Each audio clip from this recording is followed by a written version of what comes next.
Senhoras e senhores, sejam bem-vindos a mais um Samba Talks, o nosso podcast sobre inovação, sobre transformação digital e inteligência artificial. Nós temos, Felizola, entrevistado diversos especialistas em inteligência artificial, de negócios dos mais variados, do açaí atacadista. Fiquei impressionado com o que eles estão fazendo, aos grandes bancos. Acho que tivemos todos os grandes bancos aqui, sempre o C-level dessas empresas. Quando não estão os founders, como o Benchimol já esteve, como o querido Flávio Augusto. Ontem eu estava fazendo um papo com o pessoal do Google sobre uma conta que eu tenho aqui das minhas palestras no Google. Aí o cara falou: cara, você conhece o Flávio Augusto? Que eu vi uma foto sua ali que falou: ah, Flávio é meu amigo. Eu sou muito fã dele, cara.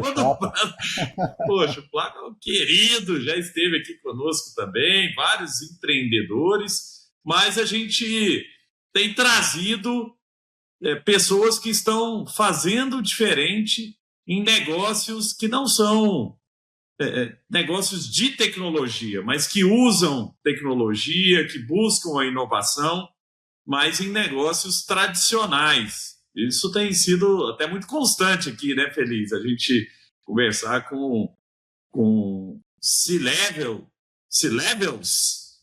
de negócios que são grandes negócios de infraestrutura, por exemplo, que é o que a gente vai falar aqui hoje, porque quando a gente fala com startupeiros, não é muito o perfil que a gente traz aqui, mas temos respeito e admiração pelos startupeiros desse Brasil.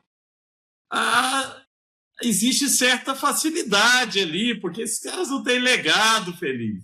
Eles não têm servidores que estão lá rodando há 20 anos, não tem base de dados que vem de fusões e aquisições.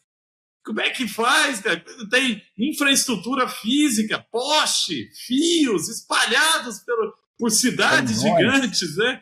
Como é que é isso? E a gente tem tentado aqui trazer pessoas de renome, e hoje temos um grande convidado aqui de uma empresa que é expressivamente grande e importante no nosso país, mas aí eu vou deixar, Feliz, para você fazer a apresentação e queria trazer para as pessoas que estão nos ouvindo aqui, que somos um dos podcasts mais ouvidos do Brasil em tecnologia e inovação, dos 5 mais ouvidos, que vocês tenham esse olhar para, poxa, o que eu posso aprender aqui, que eu posso trazer para o meu negócio, né? Toda a conversa que a gente tem aqui, Feliz, eu tenho tentado, e você faz isso também, trazer coisas para o meu mundo, porque eu estou vendo que as redes sociais estão criando cérebros que são quase que querendo devorar informações pré-moldadas, são aquelas informações, receitas de bolo, me dê 10 dicas para o sucesso do meu negócio. Pare com isso, pense, raciocine, use o conhecimento que está aqui, que a gente está trazendo aqui, para falar: poxa, olha que legal o que foi trazido e como eu posso aplicar isso no meu negócio, né? Mas aí, Felizinho, depois dessa bronca na audiência, seja bem-vindo e apresente, né, também o nosso querido convidado de hoje. Vai ser um papo massa. Guru, sempre cirúrgico com as suas palavras. E aí, parafraseando o título do seu livro, que é Pense Simples, né? Você precisa pensar. E depois ser simples, né? Porque não adianta só ser simples se você não faz as sinapses necessárias. Né? E Feliz, sabe o que é um problema? Os LLMs, os ChatGPTs da vida, eles dão palco para os pensamentos ruins. O cara dá uma ideia idiota e o ChatGPT fala: brilhante, você é brilhante. Ele está empoderando ideias ruins. Então pare com isso. Olha, presta atenção nessa conversa aqui de hoje, porque aqui é a vida real. Aqui é kimono aberto. Boa. O Samba Talks é o nosso podcast democrático, né, Gucci? Você estava falando, a gente traz convidados aí de variadas empresas para a gente poder aprender com segmentos e mundos diferentes. E é exatamente o que nós vamos fazer hoje com o nosso querido convidado, que é o Bruno Monte, diretor de Estratégia e Inovação da CPFL Energia, que é uma gigante, aí, como você falou, Augusto, no mercado tradicional, mas vital para todo ser humano.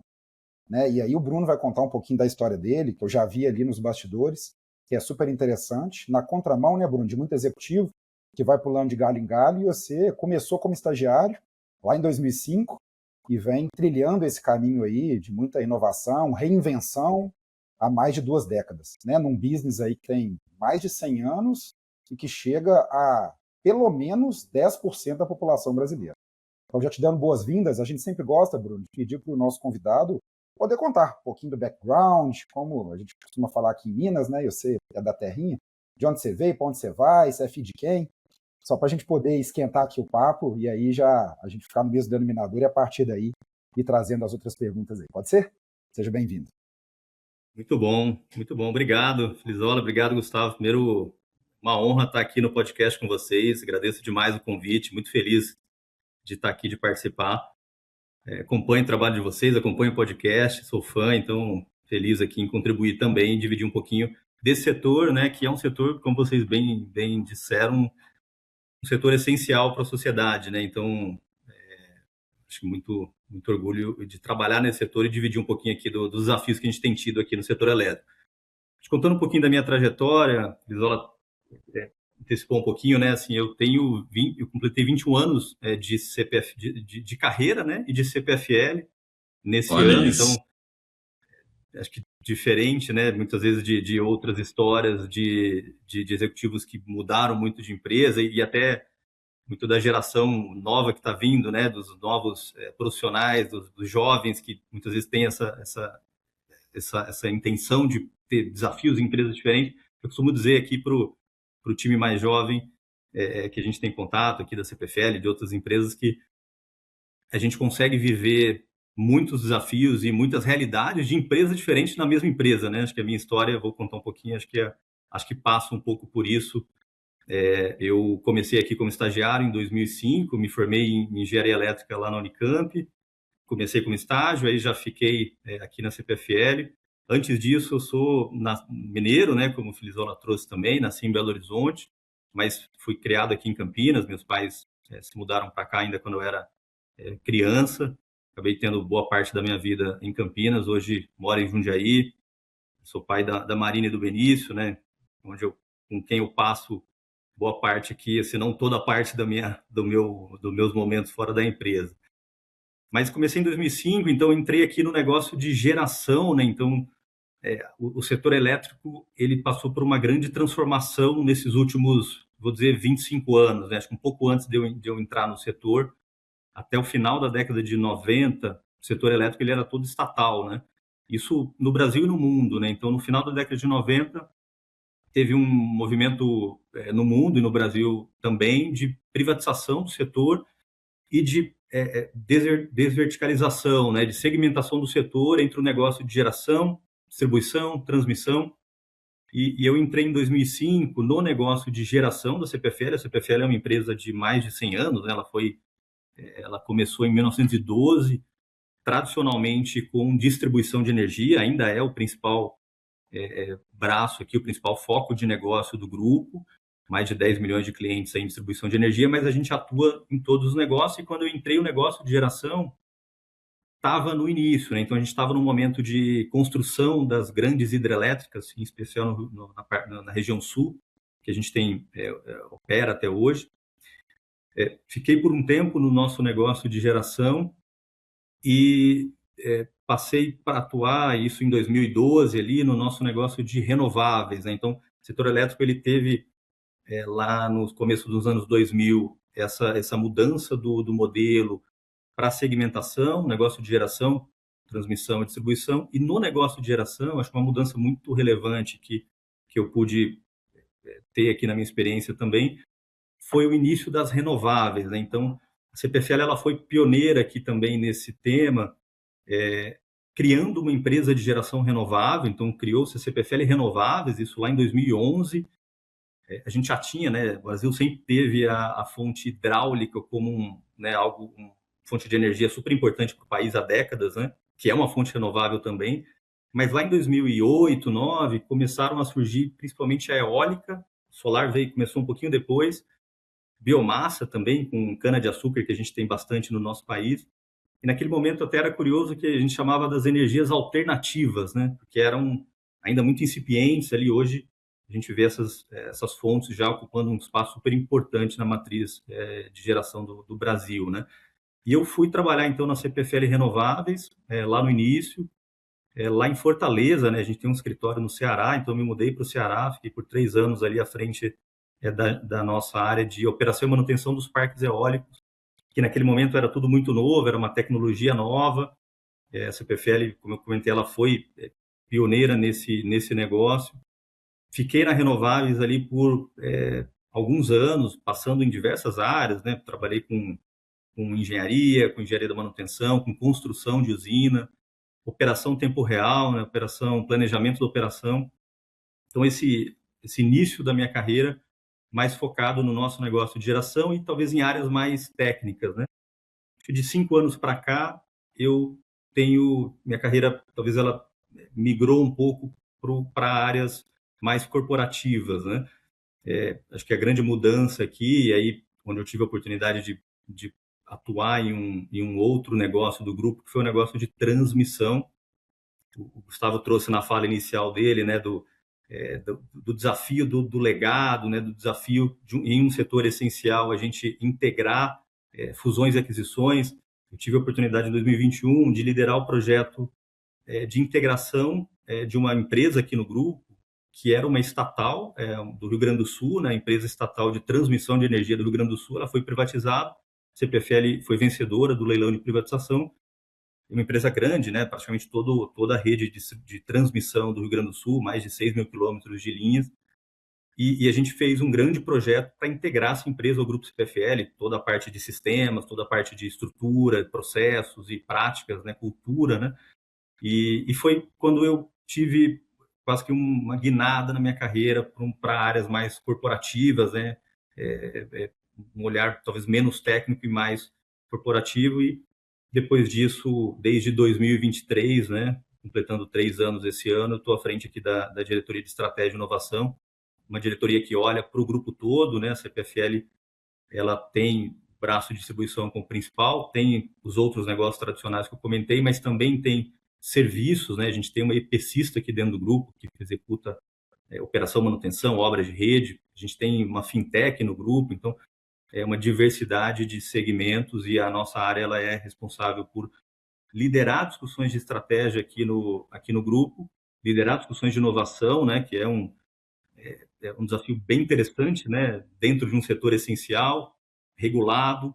Como que a gente traz, a gente vai explorar um pouquinho isso no nosso papo, né, como que a gente faz acontecer a inovação, que é de fato algo importante, né, algo que alavanca valor também num setor essencial, né? Assim como diversos setores. Então, acho que muito bom. Bem rápida. Muito bom, Bruno. Que carreira legal, parabéns. E que história diversa, né? Uma história que tem repertório. Você passou por várias coisas diferentes e tenho certeza que no processo de inovação isso ajuda muito, né? Porque você tem uma visão desde a base, você participou de várias coisas, vários momentos.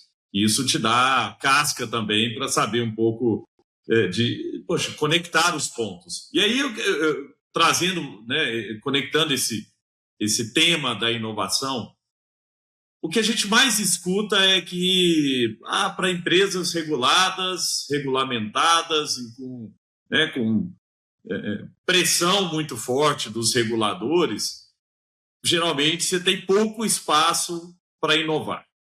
E aí eu queria entender como é que é isso, assim, porque é lógico, né? E isso vai para todo o negócio. Quando você fala, a gente traz aqui gente de plano de saúde, mas a ANS está aqui, os bancos, mas o Banco Central, até Banco Central o pessoal fala até muito, muito bem, assim, geralmente é muito aberto à inovação em conjunto, né? Mas tem áreas que até por serem áreas que são básicas da sociedade, como a infraestrutura de distribuição de energia, por exemplo. Você tem, a gente não lembra que existem as empresas de energia até faltar. No dia que falta, aí você fala, poxa, mas como assim? Não, mas sempre esteve aqui, né? E a gente só lembra quando dá um problema. Então, tem uma responsabilidade muito grande do lado de vocês. Como é que vocês lidam com a inovação, com a regulação e com o ambiente onde você tem menos espaço para experimentação, né? Não dá para experimentar muitas coisas que podem gerar um impacto lá na casa do cliente que não pode ficar sem energia, tem hospital, vocês têm vários players aí, vários stakeholders no meio do caminho que dependem do serviço de energia. E aí a gente queria entender isso, como fazer inovação nesse ambiente complexo. Mas eu sei que vocês fazem. Muito bom. Excelente ponto, Gustavo. E é um tema que a gente discute bastante internamente também, né?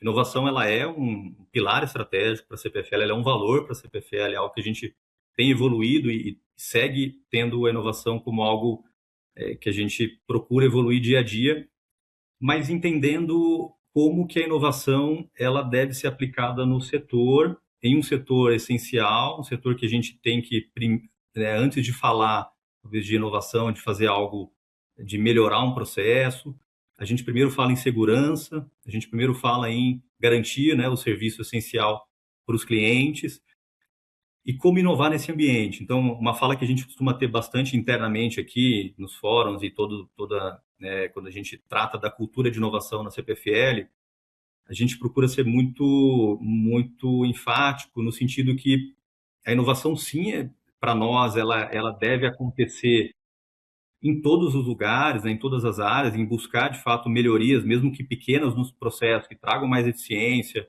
Não é somente o grande projeto, a grande tecnologia, mas também essa melhoria. Mas ela só faz sentido se ela for feita com segurança, se ela for, né, se a gente tiver a garantia de que o padrão ali que deve ser seguido, de engenharia naquele padrão de rede, né, naquele equipamento, muitas vezes vai trazer uma inovação importante, mas a gente, antes de colocar essa inovação em campo, a gente precisa garantir que ela está seguindo os padrões necessários. Então, isso talvez traga, em alguns aspectos, um passo a mais, né, e aí com isso um tempo a mais do que poderia ser em outro negócio, certamente, mas isso é fundamental para a gente garantir que a segurança e o serviço essencial vai ser preservado. Mas ainda assim, né, tendo esse ambiente que a gente precisa preservar essas premissas, a gente tem conseguido evoluir bastante a inovação, e aí falando da CPFL, mas falando acho que do setor elétrico como um todo. Acho que aqui é legal contar um pouquinho o histórico. O setor elétrico ele tem já há alguns anos, pelo menos acho que há 2 décadas, um recurso que deve ser destinado à pesquisa e desenvolvimento, né? Então, pela regra, né, o setor ele é bastante regulado pela regra da ANEEL, da agência, toda concessionária de energia elétrica, seja distribuição, transmissão, geração, ela 0,5% da receita operacional líquida ela tem que destinar a projetos de pesquisa e desenvolvimento. Legal, alguns anos atrás... Isso é muita coisa, né, Bruno? É muita coisa, né? A gente está falando aqui de milhões e milhões investidos ano após ano. Então, isso é uma diretriz do setor muito importante que alavancou o setor em diversos aspectos nessas 2 décadas, né? Mais de 2 décadas que a gente tem essa regra em vigor. Mas qual que é o movimento importante que aconteceu mais recente? Anos atrás, voltando um pouco mais no tempo, a regra, ao aplicar esse recurso, ela exigia que o projeto ele deveria trazer uma originalidade, então ele acabava direcionando que esse recurso buscasse mais projeto mais acadêmico, né, o estudo talvez mais inicial ali, o desenvolvimento de uma tecnologia num estágio mais inicial. Coisa de 2 anos atrás, a ANEEL aprimorou as regras do P&D, e muito em linha com o que as empresas já vinham fazendo, de entender que a inovação ela vai muito além de cumprir um regulamento de obrigatoriedade de investimento. E no fim do dia, por trás também da obrigatoriedade de investimento, se a gente não investe o que se pede na regra, você está sujeito a multas e penalizações. Então, acabou criando uma cultura no passado do setor de que a inovação ela é algo que a gente deve fazer para cumprir um regramento e para não ser penalizado. Isso já tem alguns anos que o setor tem evoluído para entender e falar, não, é muito mais do que isso. A inovação ela traz valor para a companhia. Então, a regra do P&D evoluiu nesse sentido também. Então, hoje, o olhar é muito mais para produto, o que a gente desenvolve com recurso de pesquisa e desenvolvimento, que de fato vira um produto, vira royalty para as empresas, que vira melhoria de processo. E esse é o movimento que a gente tem procurado fazer aqui na companhia. Então, essa é uma grande alavanca, esse recurso obrigatório que a gente deve investir. Ô, Bruno, e quando a gente fala de commodity, que a energia acaba sendo uma commodity, eficiência é muito importante, né? Então, assim, às vezes a gente pensa em inovação só ali para o cliente final, para a comunicação com o cliente e tal, mas deve ter muita inovação para o lado de dentro para ganhos de eficiência, né? Para você ficar melhor, mais eficiente, mais robusto e ter, né? Que é isso no final que gera um resultado na última linha ali também do negócio. Exatamente, Gustavo, exatamente. E é nessa linha que a gente tem procurado fomentar cada vez mais a cultura interna de inovação, entendendo que, além desse recurso, além dessa obrigatoriedade regulatória, é muito mais do que isso. É buscar essa melhoria no dia a dia, no processo, desde o corporativo até o processo em campo, desde a melhoria mais simples, né? Então, a gente tem diversos programas internos de ideias, né? de busca de identificar desafios e dores que a gente tem nos negócios e buscar soluções com startups ou com grandes projetos, mas com esse conceito de que eu tornar o meu processo mais eficiente, no fim do dia, vai trazer valor para o cliente, eu vou ter um serviço melhor entregue, eu vou trazer resultado financeiro para a companhia. Então, acho que é esse e acho que é aí que todas as indústrias, de certa forma, se conectam, né? A inovação, ela é essencial para que a gente evolua como processo e para nós não é diferente. Talvez com a diferença de que, em tratando-se de um serviço essencial que tem que estar 24/7 funcionando, a gente não pode testar soluções em campo sem ter todo o cuidado de se está no padrão, se está com segurança. Acho que esse talvez seja a diferença de outras indústrias, mas por trás está, sim, iniciativas e mindset de buscar fazer melhor, né, melhorar o processo, desafiar a forma como a gente faz hoje, trazer tecnologia, né? Então, e aqui a gente tem também, né, só para finalizar a fala aqui, a gente tem o nosso acionista, né, hoje é a State Grid, né? Desde 2017 a State Grid, que é uma empresa chinesa, né, é a maior utility do mundo, né? Ela praticamente faz toda a distribuição de energia no território chinês, mais de 1 bilhão de clientes, né? É uma empresa muito focada em tecnologia também. Então, é um acionista que tem nos apoiado muito em... legal. Deve ter um aprendizado muito grande, né? De experiência. Total. Obviamente, a China é um berço de tecnologia, de inovação, e a gente tem, ano após ano, incentivado muito essa troca, inclusive idas para a China e chineses que estão conosco aqui, fazendo essa troca para que a gente evolua e tendo esse apoio importante aqui também do acionista. Ô, Feliz, antes de você entrar aí, só um ponto legal que o Bruno está trazendo, assim, eu acho que está claro que existe uma mudança da mentalidade de inovação que antes era vista como invenção.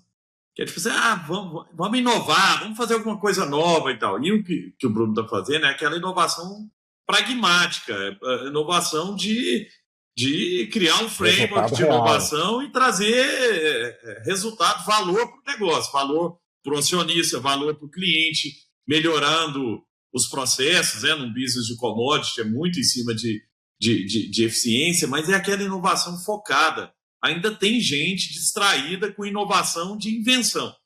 Temos que criar um negócio legal, interface bonitinha e tal. Legal, mas não é isso, né? Assim, você tem que entender onde mexe o ponteiro no seu negócio, para cada negócio, onde você tem que apertar o parafuso ali é completamente diferente.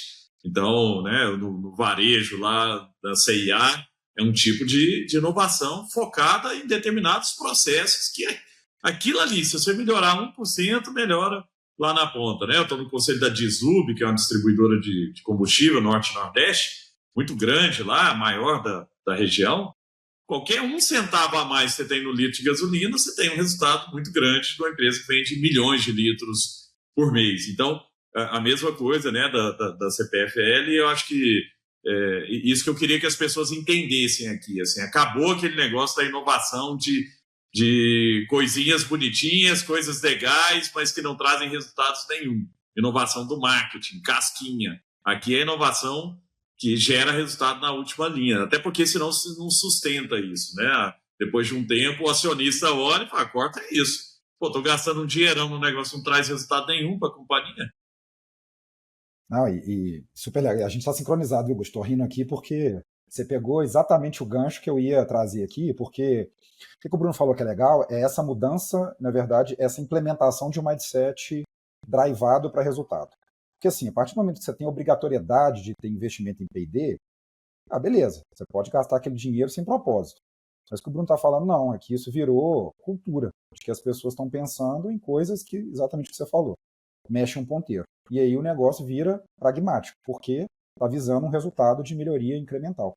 Né? Então acho que isso é super legal. Mas aí, Bruno, eu queria pegar esse gancho também, porque você acaba, né, absorvendo duas áreas que elas envolvem, como você falou, o business como um todo. Né? Nós estamos falando de inovação, estratégia, planejamento. E aí eu queria tocar num ponto, eu tenho certeza, eu estou curioso, mas nossa audiência deve estar mais, que é priorização. Por quê? Né? Nós que inventamos a prioridade com S, né? Porque, segundo aí a semântica, deveria ser só no singular, né? Mas a gente vai empilhando coisas. Uma lista de prioridades. E fica difícil saber o que fazer. Né? Eu mesmo, né, trabalho numa empresa de plano de saúde pet, mesma coisa. Eu junto com o meu par com o Tasso, e aí, o que nós vamos priorizar? Porta para dentro, porta para fora, tem que cuidar do tutor, mas da clínica, mas tem que vender mais. Então a gente vai se discutindo e vai se azeitando. Mas numa empresa, né, com um calibre muito menor do que a CPFL. Então, assim, num business que tem vários segmentos, como você falou, transmissão, comercialização, geração, distribuição, e tem toda a parte de, né, interface com o cliente, eficiência operacional, modelo de negócio, como que é para poder definir o que vocês vão priorizar? É quem grita mais alto? É como você falou, não, que está mais perto do core do negócio, que é entregar o serviço básico com segurança? Conta para a gente um pouquinho desse modelo, que eu acho que vai ser bem legal para a nossa audiência esclarecer essa dúvida. Muito bom. Acho que até para responder, Felizola, acho que passa muito até pela forma como a gente está organizado como estrutura, né? A diretoria que eu fico responsável, ela tem tanto a área de inovação quanto a área de estratégia, né? Com o entendimento que são duas áreas que caminham muito junto, né? Então, todo o nosso ciclo de plano estratégico, a gente sempre tem nosso modelo, a gente olha 5 anos à frente, revisitando todo ano, né? Então, normalmente ali no meio do ano, a gente faz todo um ciclo aqui de releitura aqui do contexto externo, do setor, um olhar para fora, né? Um entendimento das expectativas do acionista, contexto interno, e para definir aqui as prioridades, ou a prioridade, né, como você bem trouxe, para o ciclo. E aí, conectando isso com tecnologia, a gente começa a discussão do plano estratégico com uma visão que a gente chama de visão de longo prazo. Então, quais são as tendências de longo prazo em termos de tecnologia e cenários, né? Então, por exemplo, um dos cenários que a gente já, e não é de hoje, né, que é uma tendência que já segue presente, mas que a gente entende que ela continua, é a tendência da digitalização. Então, o setor elétrico ele tem caminhado com a digitalização nos últimos anos de forma bastante acelerada, assim como diversos outros setores, mas ainda segue sendo um tema muito relevante. A gente tem, por exemplo, ainda no setor elétrico, na distribuição de energia, a medição que é uma medição ainda manual, né? A medição de consumo de energia, ela ainda precisa do leiturista fazer a leitura, isso talvez 99%, pelo menos do grupo B, né, que é o residencial. Então, esse é um movimento que o setor, e a CPFL é uma das que está liderando essa transformação de passar a ter a medição inteligente. Então, mas voltando ao ponto da priorização, então, nesse momento do início da discussão do plano estratégico, muito conectado com o acionista, com os executivos, a gente faz essa discussão com a empresa inteira, quais são essas grandes tendências e nessas tendências, quais são as principais rotas tecnológicas que a gente precisa olhar que conectam com o foco do nosso negócio. Porque Quem que senta nessa mesa, Bruno, de discussão? É uma discussão colegiada? Quem que senta nessa mesa para poder definir que é esse o caminho? É uma discussão colegiada, acho que aqui tanto entendendo aqui inputs iniciais do nosso acionista, mas depois sentando na mesa com todas as unidades de negócio. Então, todos os executivos que representam cada uma das unidades de negócio da CPFL participam dessa discussão para que a gente saia com esse direcionamento claro. Assim. Então, essas são as 5, 6 grandes tendências que desdobram nessas 7 ou 8 rotas tecnológicas, e que dessas, quais que a gente entende que conecta mais com desafios e prioridades que a gente tem para o ciclo, e aí vai cascateando, né? Então, para cada negócio, então, eu citei o exemplo da distribuição. Então, na distribuição, a gente está vivendo esse momento de transformação da medição inteligente, conecta muito com o pilar da digitalização. Talvez essa seja a principal frente desse negócio, uma das principais do grupo. Já na geração, a gente está vivendo um momento de uma grande tendência de descentralização, né, com a geração distribuída, com os painéis solares, né, nas casas. O modelo de geração de energia no Brasil, que sempre foi muito centralizado, grandes usinas, está migrando para um modelo que tem essa geração também descentralizada. Isso traz desafios e mais oportunidades, por exemplo, com armazenamento, com baterias, né? Então, essa é uma grande tendência que a gente está olhando dentro da nossa frente de geração, como que a gente pode alavancar isso como um negócio para o grupo, né? Um negócio de storage, de BESS, né? Então, citando aqui alguns exemplos. Ô Bruno, em cima disso, né? Como é que você olha com o seu time e como é que desce isso para uma empresa que é muito operacional? Porque geralmente os business de commodity são business focados em eficiência operacional e de entrega no curto prazo, né? Você tem entregas diárias, você tem que, né, resolver problemas imediatos, não tem muita coisa que dá para deixar lá para frente, né? Mas, ao mesmo tempo, a sua função como estrategista, né, como líder de estratégia e inovação, é olhar para frente e trazer esses possíveis futuros. E, às vezes, são possíveis futuros diferentes do presente. Eu fiz um curso recentemente na Universidade do Alibaba, na China, que eles falam que a gente sai de um cenário onde o input e o output são conhecidos. Quer dizer, se eu melhorar isso aqui, o resultado é aquilo, porque você tem playbook, você tem benchmark, você fala vamos olhar outros players parecidos com a gente no mundo e vamos ver o que esses caras fazem. Beleza, traz, adapta e tal. Agora a gente está num momento de input e output desconhecidos, que eles chamam de cenários complexos. Você não sabe direito o que vai acontecer. Eu estou no conselho da Baterias Moura, né, que inclusive tem o BES da Moura, que a gente faz também, mas lá na Moura, poxa, e aí? A eletrificação do carro, ela é um negócio, estamos falando de 30 anos, estamos falando de 5, não sei, assim, existem previsões, mas essas previsões não têm acertado muito, né? Quando chega a BYD, chegou aí há 2 anos atrás, pouca gente falava de BYD, e hoje é o carro mais vendido do Brasil, é o Dolphin Mini. Então muda muito a lógica. A mesma coisa da geração, né, em casa, residencial. Daqui a pouco você vai ter um home BESS também, com armazenamento em casa. Muda toda uma lógica, né, que você falou, inclusive, de infraestrutura, porque as redes também não foram construídas para isso. Para tanto input ao mesmo tempo de energia, por exemplo, né, fotovoltaica, todo mundo à tarde jogando energia na rede e chega de noite todo mundo puxando energia para casa porque ninguém produz, né? Poxa, a rede não aguenta, é muito desbalanceado isso, né? Tem uma lógica que não foi montada, as redes não foram criadas nesse ambiente. Como, então, que você tem feito para olhar para futuros possíveis, com análise de cenários aí de eletrificação, por exemplo, de frota veicular, que muda muita coisa, inclusive de potência, né? De armazenamento e de energia, porque a própria BYD tem um carregador agora que você carrega em 5 minutos, mas imagina o que isso faz de estrago na rede, você botar lá, né, um posto de carregamento com energia elétrica, todo mundo carregando em 5 minutos um carro inteiro. Como é que a rede tem que se comportar para esse novo ambiente? Então, como é que vocês têm olhado para possíveis cenários, porque também não são certezas, e como é que você tem experimentado isso? Você falou do BES e tal, traz um pouquinho desse ambiente de olhar para longe, mas trazer para perto das pessoas aqui também, porque senão só olhar também e não executar, não experimentar, um dia você vai descobrir que chegou o que a gente imaginava, mas a gente não fez nada, né? A gente não se preparou. Como é que funciona esse dilema aí da inovação?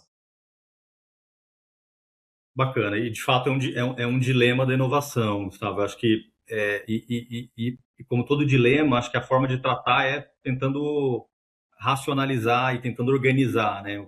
Como que a gente entende isso?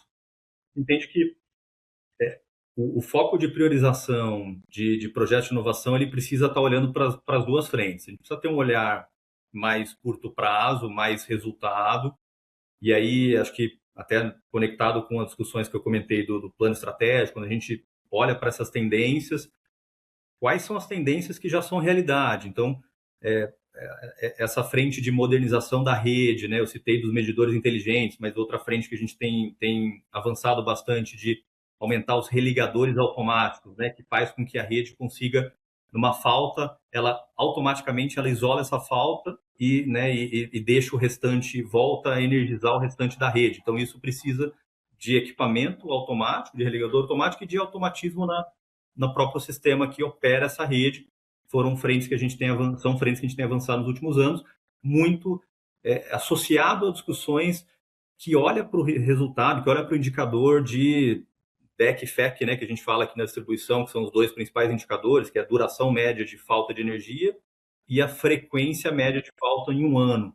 A CPFL, ela por 4 anos, ela tem ficado, né, como primeiro no ranking aí do setor, como os melhores indicadores, dois indicadores, que vem muito associado a um investimento focado na tecnologia, na modernização que a gente entende que traz o resultado. Então, só para trazer alguns números aqui, né, o DEC que eu comentei, em uma das distribuidoras nossas, que é a CPFL Piratininga, 5 anos ele reduziu em 40%. Né? Então, ele saiu ali de 6, quase pouco mais de 6 horas médias de duração de falta.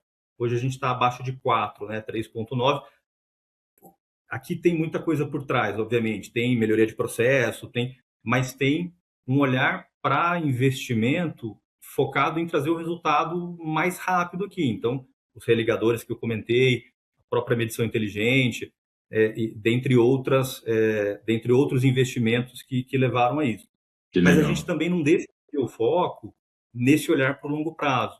E aí eu acho que o setor elétrico ele tem esse benefício de ter esse recurso, esse financiamento próprio, para que a gente tenha projetos aqui de pesquisa e desenvolvimento que possam olhar para essa tecnologia mais lá na frente. Então, dando alguns exemplos, a gente está desenvolvendo hoje um projeto de hidrogênio verde. Então, a ideia da gente vender essa tecnologia que ainda é incipiente, né? Não é viável ainda, né? De forma geral, do ponto de vista econômico, mas ela só passa a ser viável se a gente consegue estudar e entender como é que ela impacta o setor elétrico.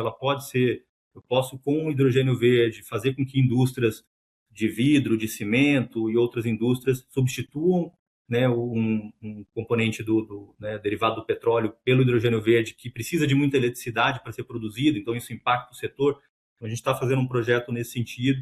A própria mobilidade elétrica, né, que você citou, a gente tem já há mais de 10 anos feito projetos também de mobilidade elétrica, seja para entender esse impacto na rede, né? Então, por exemplo, um projeto que a gente entregou alguns 2, 3 anos atrás, inclusive com a parceria com a Moura nesse projeto, de um posto de recarga, que ele é de recarga rápida, que ele tem bateria e painel solar. Então, com o conceito de que ele diminui esse impacto na rede elétrica, porque ele consegue melhor equilibrar ali, né, a demanda, ali, o fluxo de potência com o painel solar e a bateria.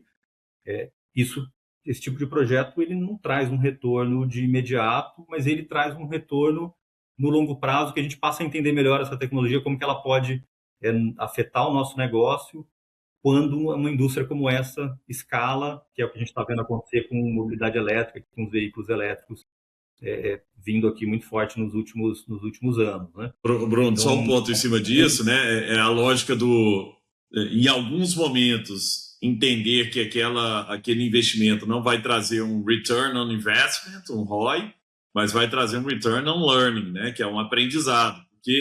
E era esse o ponto que eu queria mesmo, assim, tem coisas que não vão te dar um ROI imediato, mas se você não começar a experimentar, por exemplo, você falou do BES.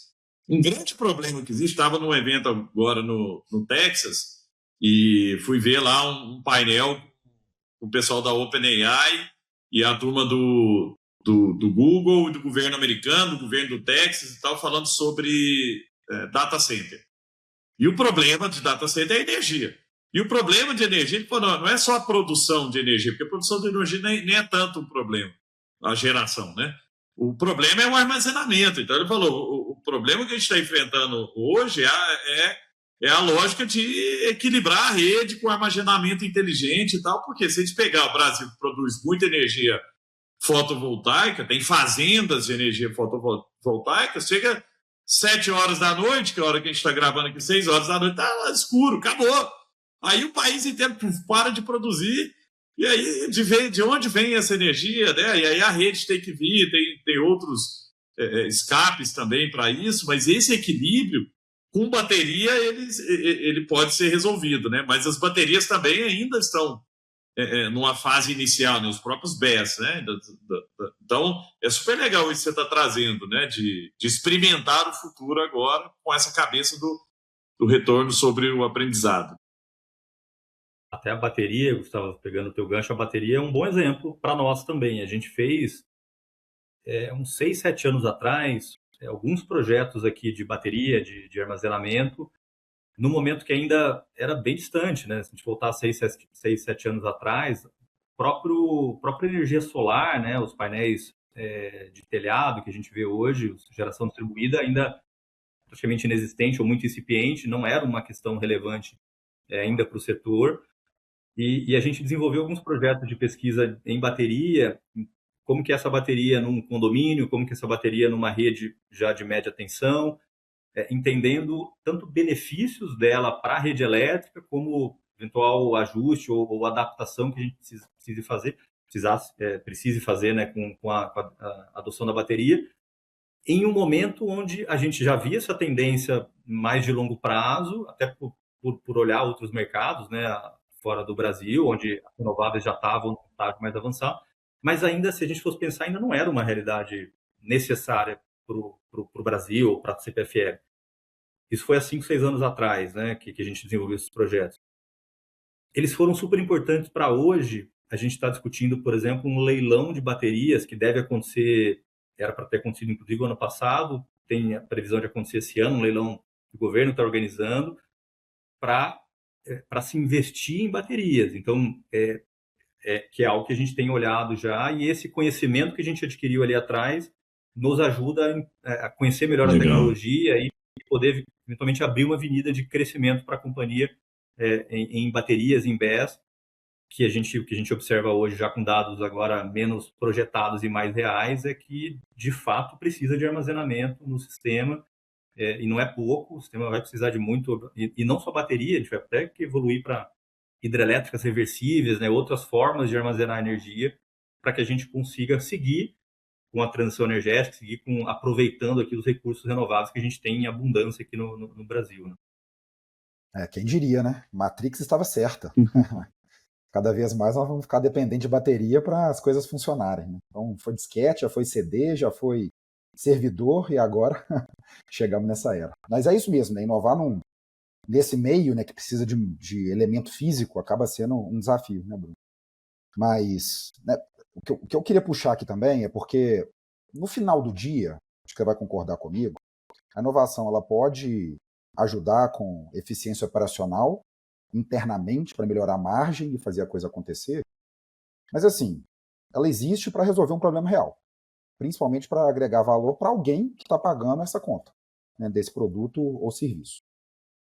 E aí eu vou pedir licença aqui, né, autorização para vestir meu chapéu de marqueteiro e de consumidor de energia, e eu queria entender como é que funciona essa interface com o cliente. Porque, assim, energia, na minha cabeça, é igual papel higiênico, né? Você só sente que aquilo ali tem valor quando falta, ou quando você está com piriri, né?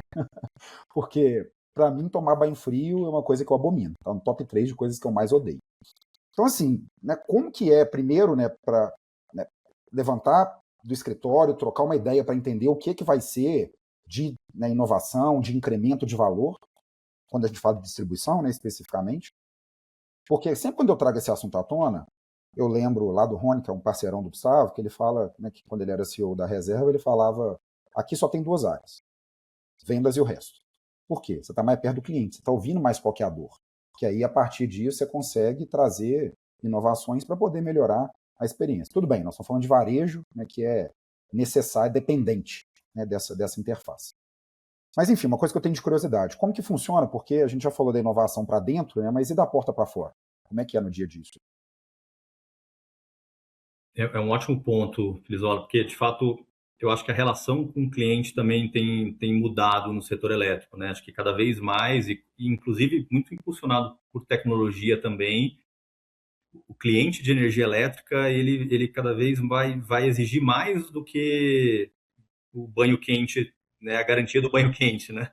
Ele vai querer ter a clareza do como que ele está consumindo, né? Como é que está esse consumo de energia nos horários, ter uma informação mais precisa, se a falta de energia acontecer, quando que volta. Então, aí, tanto, talvez, de um lado, olhando para um aspecto, talvez, mais regulatório, né, e esse compromisso da gente garantir essa entrega de energia confiável, que, no fim do dia, é talvez o principal atributo, talvez o principal, né, olhar do cliente para nós é a garantia da energia, Tá funcionando. né, funcionando.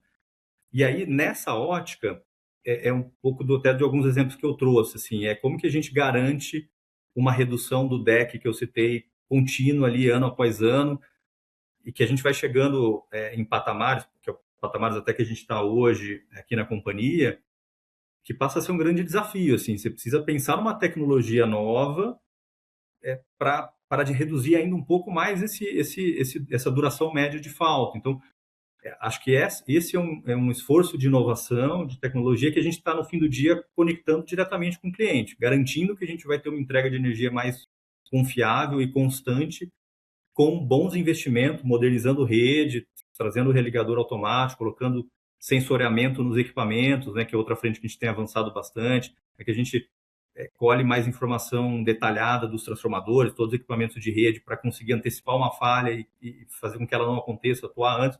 Então, tem essa frente.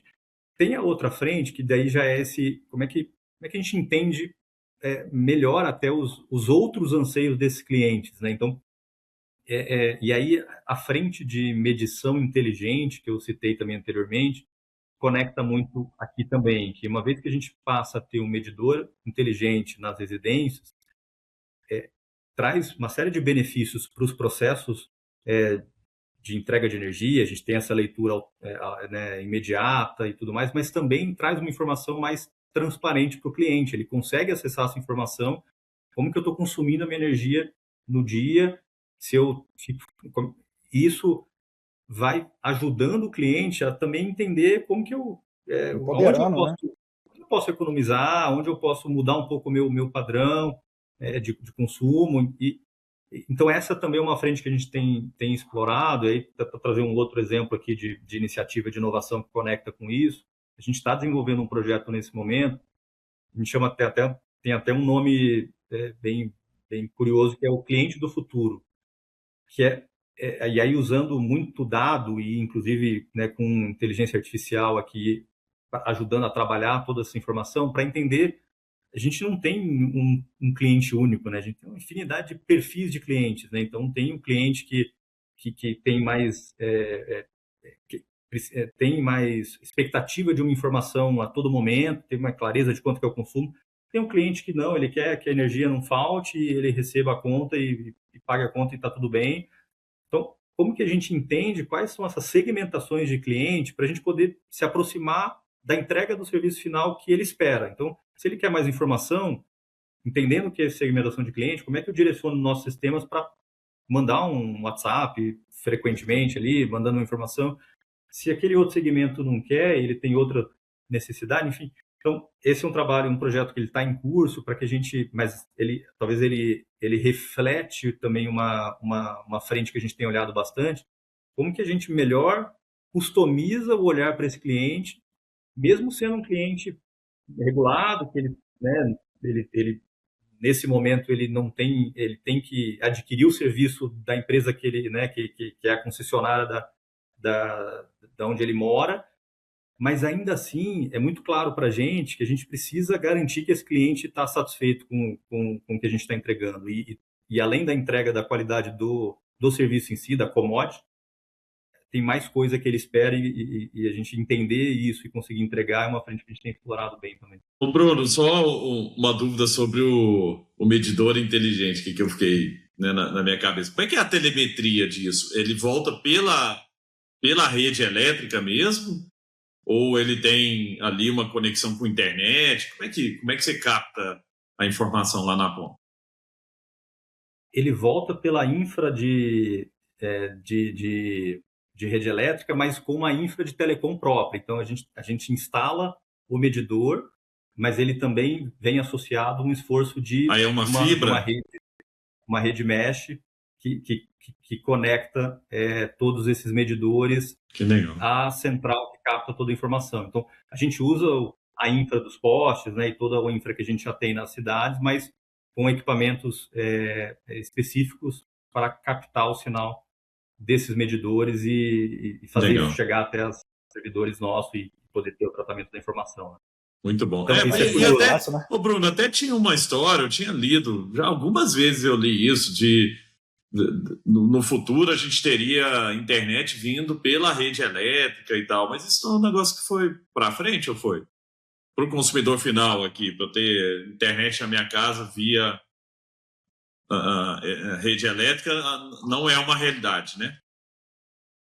Em termos da tecnologia, acontece. Então, a gente tem, por exemplo, redes própria de telecom que a gente usa, a gente passa a fibra por dentro do cabo de energia. Então, essa até não só o medidor inteligente, mas diversos outros parâmetros que a gente precisa capturar da rede para o centro de operação poder operar e fazer as ações remotas. Então, a gente é muito dependente de uma boa rede de telecom. Então, parte dessa rede, ela é sim, em termos físicos, né, ela é em conjunto com a rede elétrica, cada um com o seu, né, o cabo de energia com o seu fim, mas a fibra ali passando do lado, inclusive em conjunto, para que traga essa informação também legal. de dados, né, para que a gente tome as ações de operação. Que legal. Ô Bruno, para a gente fechar esse papo, tá super legal, tô bem interessado aqui com as coisas que você está trazendo, que são, né, que fazem parte do nosso dia a dia, da nossa vida. Quando você vai para a China, você falou que vocês estão com uma conexão grande, né, porque o acionista é chinês. O que você tem visto de legal?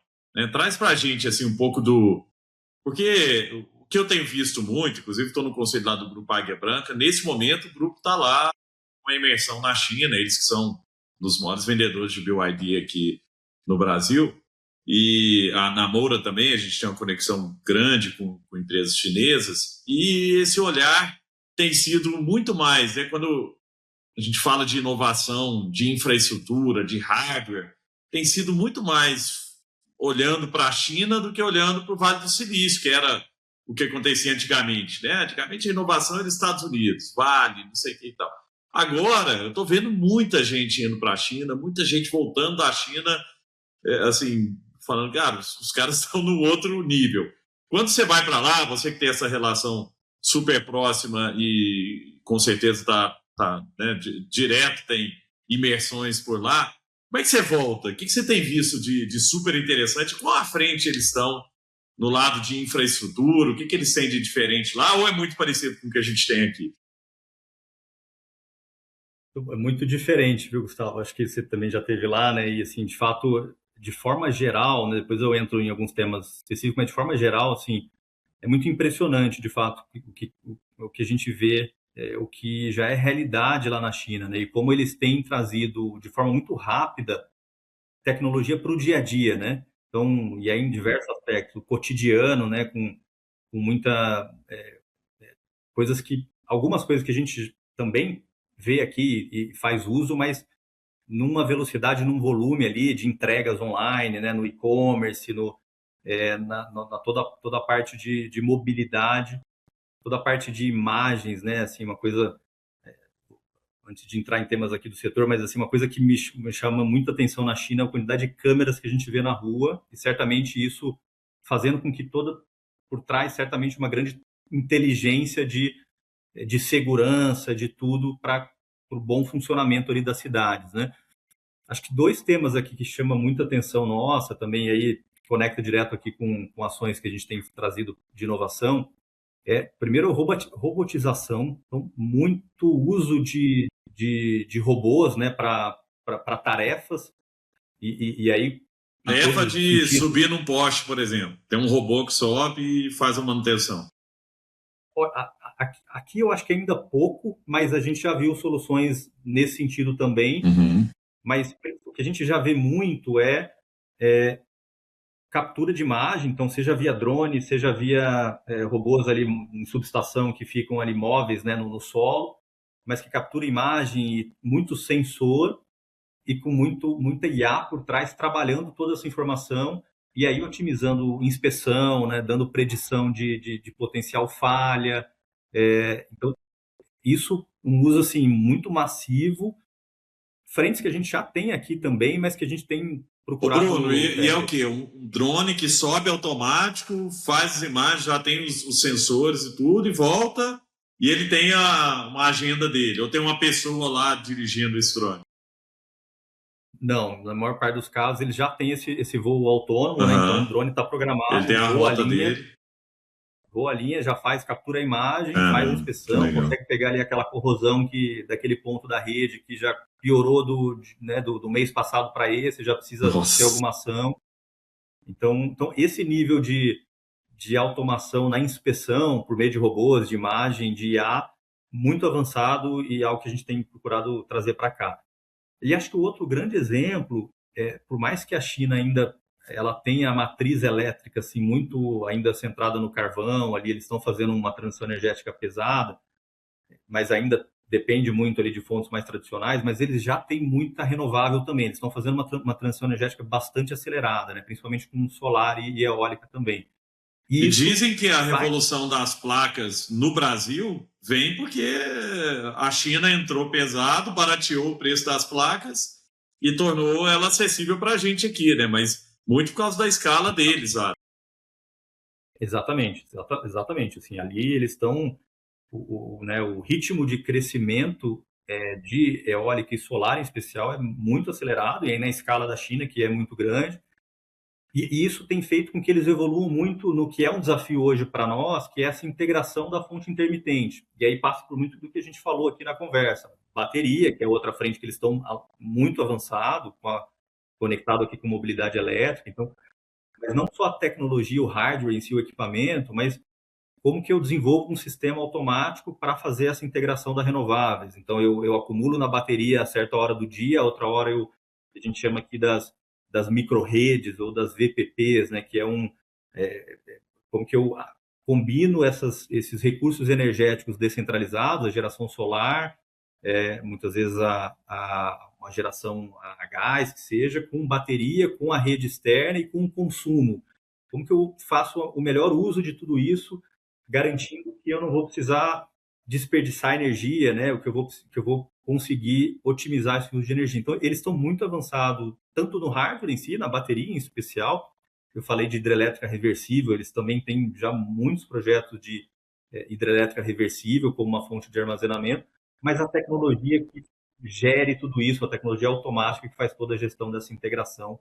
Uma das idas que eu tive lá, a gente visitou uma subsidiária da State Grid que fez um projeto, uma cidade de porte menor da China, mas porte menor da China é sempre muito grande, né? Acho que mais de 100 mil habitantes, mas eles fizeram, é uma cidade que eles fizeram 100% renovável, então o suprimento de energia elétrica é 100% de fonte eólica ou solar, e isso só é possível com essa tecnologia de armazenamento e essa otimização do despacho.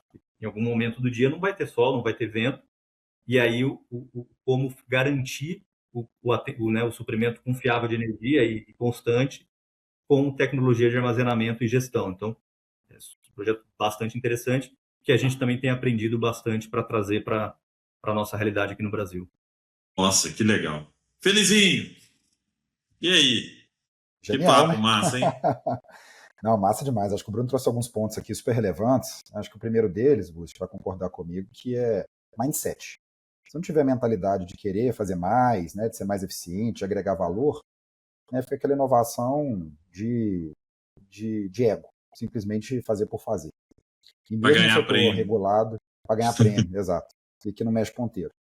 Então, acho que mesmo num setor super regulado, né, que exige super segurança, o que o Bruno mostrou é que ele tem, né, junto com o time dele, essa postura de coragem e apetite para o erro, uma lógica de que se não tiver ROI, pelo menos eu aprendi.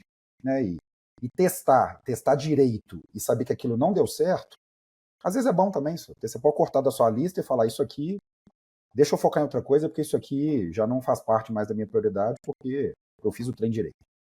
E agora, no final, acho que, né, essa humildade de aprender também com os outros países, né, e acho que fazer parte de um grupo global é sempre bom, né, Bruno? Dá para trocar essas figurinhas.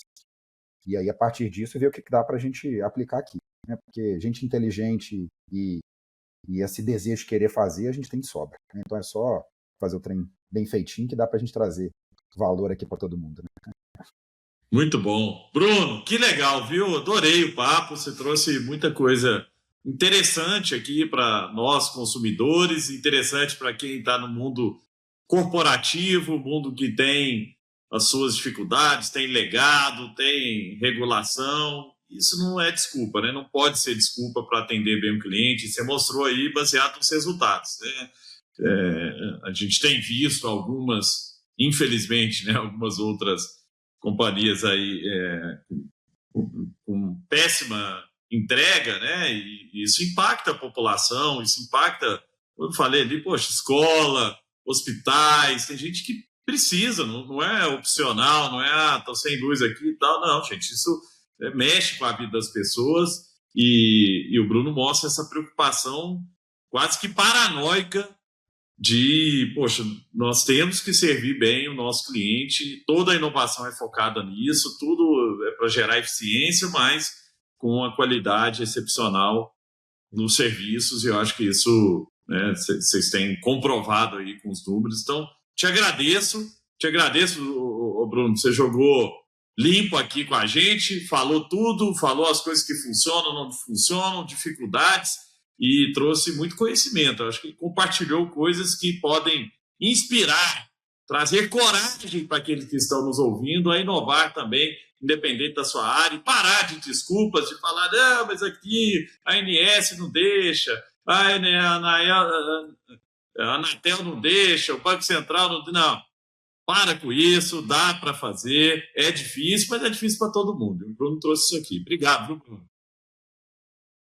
Legal, eu que agradeço, Gustavo Filizola, foi um prazer, uma ótima conversa aqui e obrigado pela oportunidade.